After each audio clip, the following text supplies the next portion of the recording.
I'd probably have to pay for it. So the limits of sales technique at the moment look like that. You put a price discount in, and it ends like that. If you add measured stock,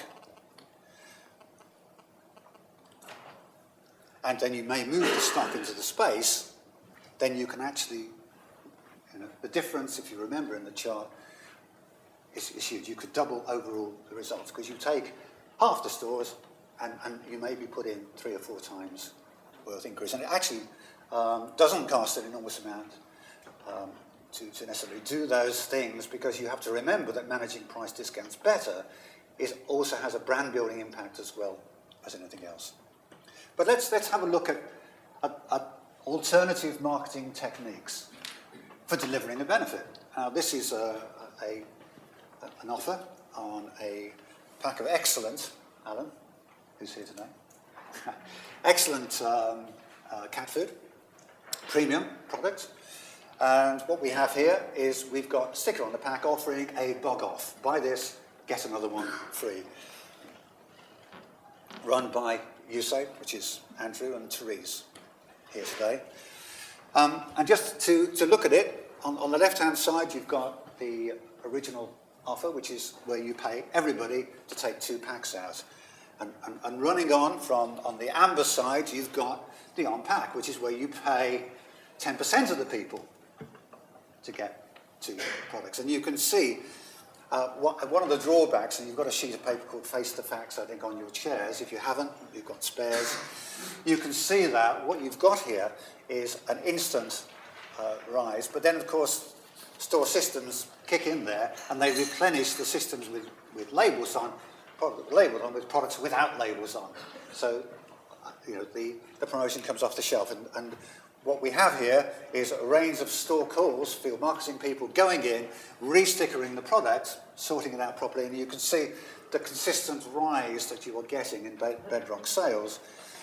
And then there's a competitor promotion there, and you can see how actually minimal the impact is. So actually, you can actually run up an offer, and you can see the result, and that could run for significantly less cost, but give the same result to the manufacturer, the retailer, and the shopper, who is actually minded to actually go ahead and redeem. Well, one advantage of promotion techniques, of course, is that they do promise, and they promise quite properly, but not everybody follows through. And the mark of a good promotion technique would be that everybody bought it and nobody redeemed. This is fairly close. We're actually going to be running tests running forward. We've got opportunities for brands, and I haven't seen Becky around here. Becky, there you are, the back there, in the middle there. Becky, could you just stand up for a second, please? Come on, you can do that. Yeah?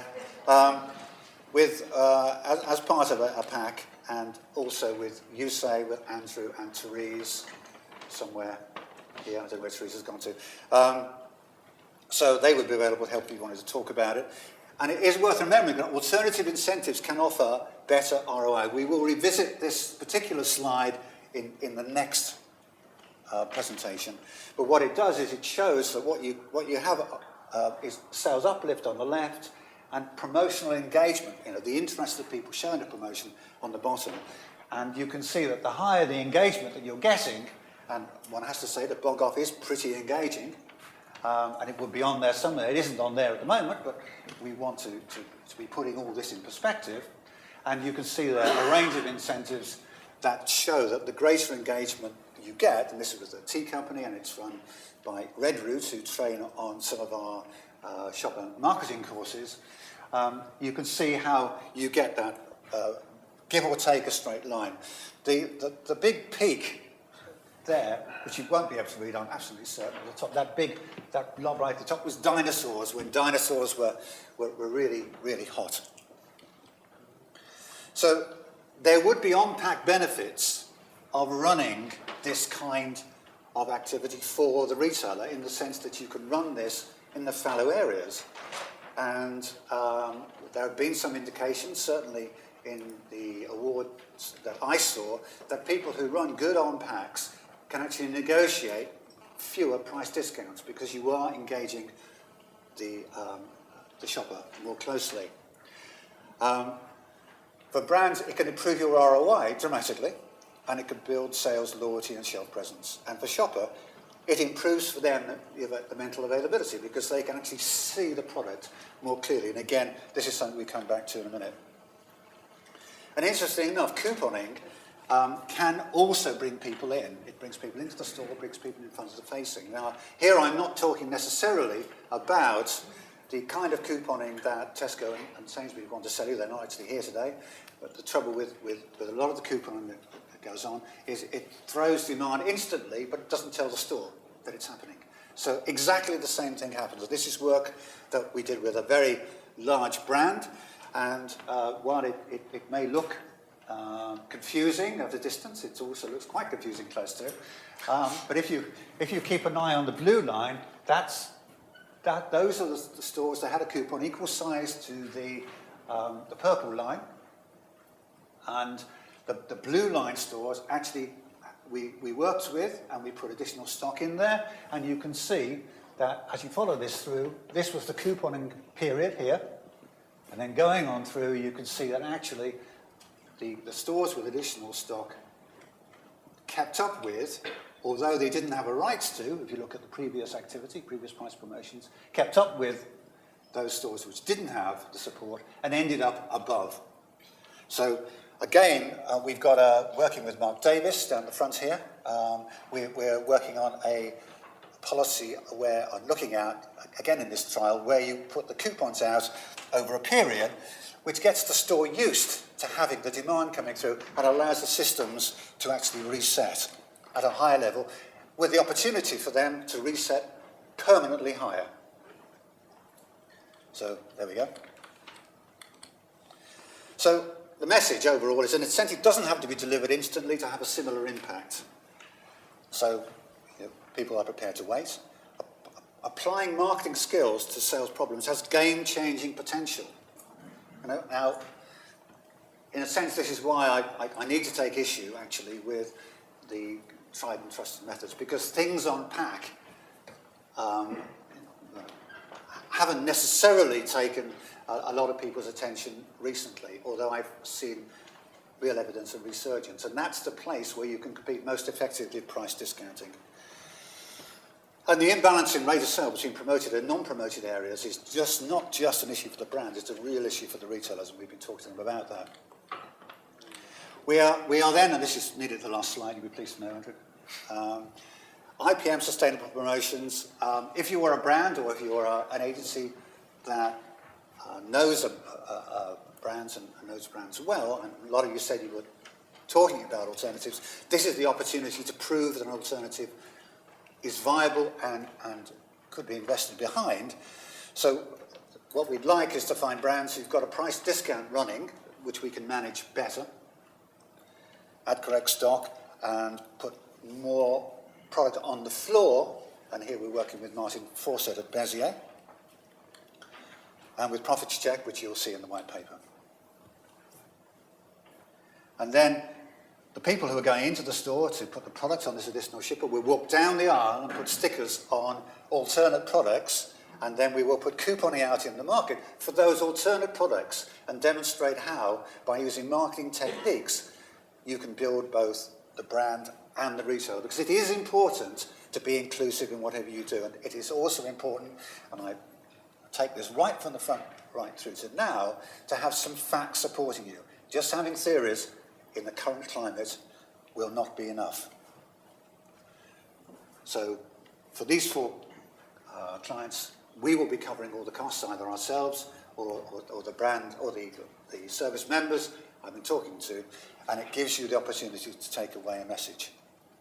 We are going to be working with Dunnhumby data in this, and we're also obviously working with sales and stock data. So there is a question here, should be coming up about now. Press the question button. I'm being prompted on the left here, if you please.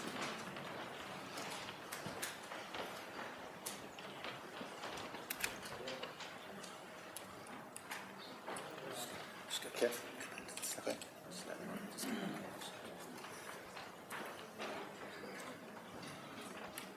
I'm told I'm trying to move you on too fast. I know I've got quite an alert audience here. I know it won't take long. Okay? So?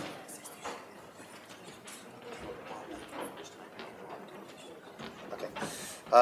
We'll leave it up for a few seconds if you want to think about it. And look out for more of these. So you've had a face the facts. We're looking to do quite a range of these research projects in a variety of areas, which again will come in after the break. And we're told by agencies that one page is just about right, and that a 60-page white paper is just too much to digest. So in response to that, it's getting shorter and sweeter. And that's it. Thank you very much, guys. Thank you.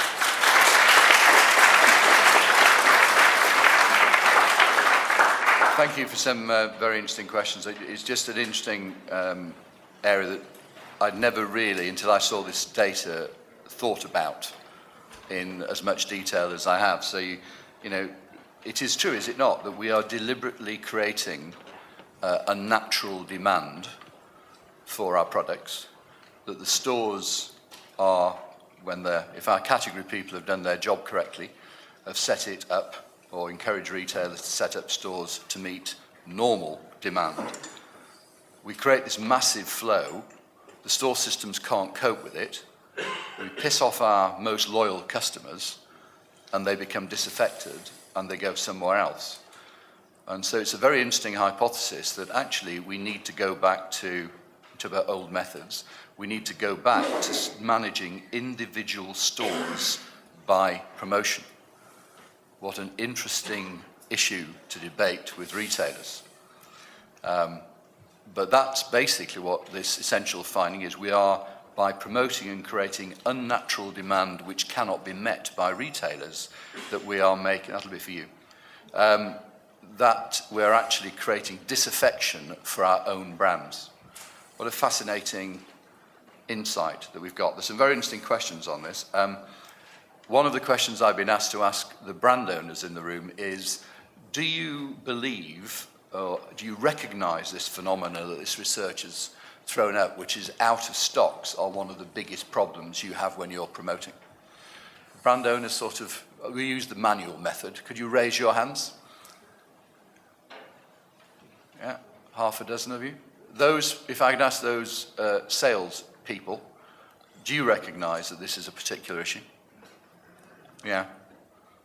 It's, I have to say, it's one of those things that I speak to a lot of category functions, and it is surprising that they don't routinely monitor out of stocks, and that salespeople find it quite difficult to go and give their buyer a bollocking because the operations are actually not delivering the promotion. Question 43, please, would be an interesting question, if we can have that. Don't mind having a bash at this, Colin?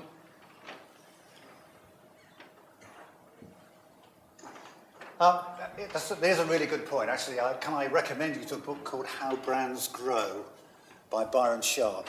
The answer is, if you don't do anything, law lists will go down because the number of people coming into your brand necessarily goes down, and that's why you need marketing activity to grow a brand. And actually, I've got only 20 minutes. So there's an extended presentation. There's some absolutely fascinating questions that I will probably try to get round to by email if we don't get round to them today. But you have to have marketing. You have to bring more people into the brand in order to get those more loyalists. If the people you're bringing into the brand aren't the right kind of people, they're unlikely to be loyalists at full price. And one advantage, of course, of the discount offer on a pack, on a coupon, but that could also be printed on a pack.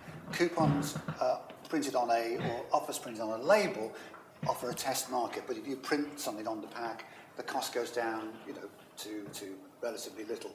So so the point that we would make is that if you can change the investment from a short burst one-off, which gets the wrong people into the brand and actually turns your loyalists away because they can't buy, then you actually will end up bringing more loyalists into the brand. That's using a promotion, and you do need to do that.